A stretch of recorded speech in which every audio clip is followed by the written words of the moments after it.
This Titan Void build is purely amazing. With this new Void build updated for Season of the Deep, we're going to take Void Titans to the next level, using some of the new artifact perks we got this season. Now bear in mind, this is an ability build that mostly benefits Void, but the best part about this build is you can actually use it on all 5 subclasses if you really wanted to, because we're using the Heart of Inmost Light to buff our abilities and give them back slightly quicker, although this will work better with Void, since we have a load of new artifact perks. Now I know this isn't as good as it used to be, but I wanted to recover this build so it's up to date for this season, since a few people have asked for a build on this, but also because it's my number 1 Titan build that I use when I guild my Conqueror seal every season, since I'm main Titan. So this build will do a solid job in all types of content, whether you want to use it solo or with a team. I usually use either this or my Titan Strand build when I jump into endgame content, because it just makes life a little easier when dealing with champions. But I prefer this build a lot because of the infinite overshields we're going to get, the devour effects, the faster abilities, as well as causing some crazy void explosions, so it just does a perfect job. It's not one of those builds where you can spam grenades infinitely like these sunbracers on warlocks, but you're going to get abilities back pretty frequently if you use it the right way, and as I said, the artifact perks we got this season are kind of crazy, so we'll be taking advantage of those as well to make this as strong as it can be. So guys, if you like this one, then a rating does help, and perhaps subscribe since we're now closing in on 150k subscribers. But now without further delay, let's jump straight into it.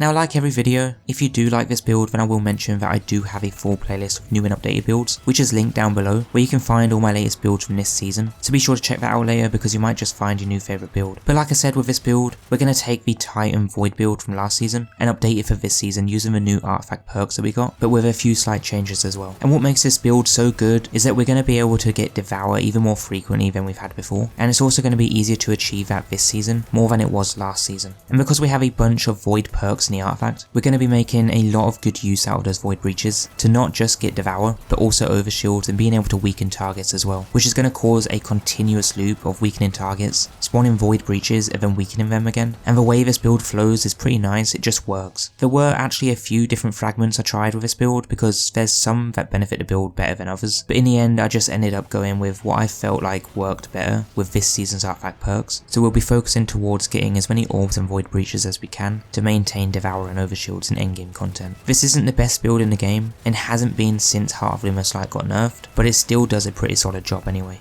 Now the way you'll use this build in all types of content is you'll first use your grenade on a bunch of ads to ideally kill them to spawn orbs and void breaches. You'll then use your barricade to get an overshield and buff the other abilities, then pick up the void breach and use your melee. Then you'll just go around shooting enemies to weaken them to spawn more orbs in another breach, and then just loop between the weaken effect and spawning breaches to keep getting devour for if you ever run out of time. It is actually better to use this build in endgame content, mostly because you don't want to kill a target before the weaken effect applies to them, otherwise you might not spawn a void breach, and we want to keep getting void breaches so that we can keep that weaken effect, to then defeat that weaken enemy to then spawn another, for when we don't use our abilities. But the majority of the time anyway, you will have your abilities to use, because the way we have this build set up, you're going to get them back pretty quickly, and you really shouldn't have any issues with this build. It's just great for endgame content for the constant devour and overshields that just gives you health back on every single kill while the buff is active. And there are a few different ways you can use this build, using different exotics, so if you don't like the build's design that we have with Heart of Inmost Light, then I will point out the alternatives,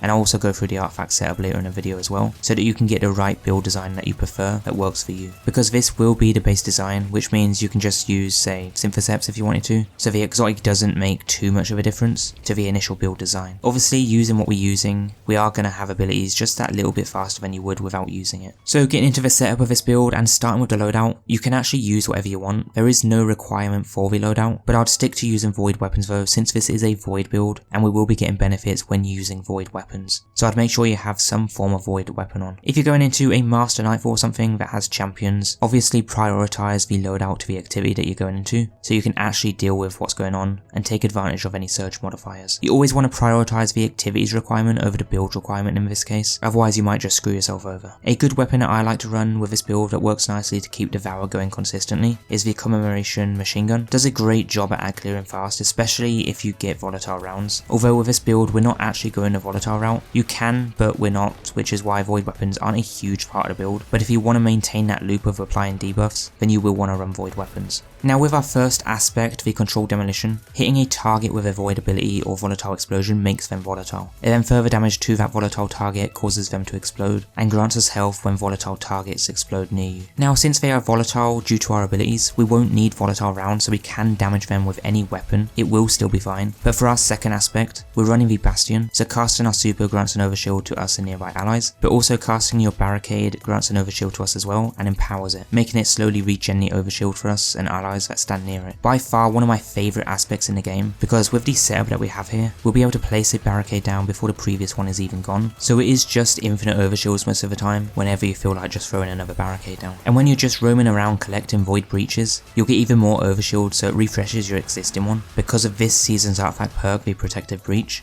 where picking up a void breach gives you an overshield or refreshes the existing one. Great perk, especially for hunters this season as well. Now the grenade I'm running is the Vortex one, because these do a pretty good job, but again you can use any grenade that you want to. And the melee, we're using the shield bash since it suppresses targets, so we can stun overloads with this as well. You can use the other one, but this is more for the other aspect, and it's kinda better in easier content rather than a GM. For the class ability, we have the Rally Barricade. I generally prefer these over the big ones, but that's down to personal preference. For the super, Ward of Dawn is a great choice for solo and team play if you don't have someone with you that has a well of Radiance. Otherwise the Sentinel is nice if you have a full team of 6, but it's more of a last resort for raids and such, but I'll make a separate build of that at some point. I think the last time I actually used a build dedicated to Banner Shield was when I was doing the Heroic Menagerie Flawless with a team. It's just great for situations like that if you ever played back then in year 2. Anyway, moving on, for fragments, I'm running the Echo of Cessation, so that defeating volatile targets creates a void breach, and those void breaches will give us class ability energy, so that's how we're going to get our barricade back really quick. And then because of the seasonal perk Protective Breach, we'll get an overshield when picking one up, but also causing our next source of void damage to create a large weakening pulse, which is why you ideally want to run void weapons, because we'll just chain between the void breaches since we'll debuff enemies with the weaken, and then kill them, which will spawn a void breach and just repeat. And the reason it spawns a void breach is because of the next perk, Unto the Breach, where defeating a void debuff target creates a void breach. So that's what causes that continuous loop of getting void breaches without relying on using our abilities, so we'll just use void weapons instead. But with our next fragment, Echo of Starvation, we're going to get Devour when we pick up a void breach or an orb, and Devour will give us instant max health and kills, refresh our timer, and give us grenade energy. And then obviously you're applying debuffs with the weaken and potentially volatile rounds, so you just loop those over and over, spawning more breaches to refresh everything, because we'll use Echo of Harvest to create orbs and breaches when defeating weakened targets. Now the last fragment I am using is Echo of Expulsion, but it is quite a rough choice because you kind of want to have volatile rounds, so you could potentially use Echo of Instability to achieve that with your grenade, but then we're not going to have targets explode all over the place, so it's a 50-50 on this one. You guys can decide which one you prefer with the setup that we have. Both will do a good job. Just remember that we're going to have abilities a lot faster than usual, since we're also using the Heart of the Most Light exotic, and what this does is buff the other 2 abilities when we use an ability. This did get nerfed, but it's still somewhat usable. It's not perfect, but it's not terrible either. Now as for exotic alternatives, you have a few choices here. You could use the Ursus with the Banner Super, but I'm going to make a video on that another day because that's a pretty solid build. You could also use the Synthoceps for better melees, but I'd probably use the other melee charge if I were to do this. Armantarium is great for having another grenade as an alternative to Heart, and then obviously Heart of the Most Light that we're using with this build. There are a few others, but honestly, these are the ones that I prefer with this specific build design. As for mods, the only few you need are a Void Siphon in the helmet, 2 ballstring detonations in the arms, 3 orbs of restoration in the legs, and then 3 utility kickstart mods in the class. And as long as you have 100 resilience, 100 discipline, and ideally 100 strength, this will be your perfect ability build for endgame PvE this season. This is what the artifact setup looks like if you want to directly copy it, since it doesn't save with the dim link,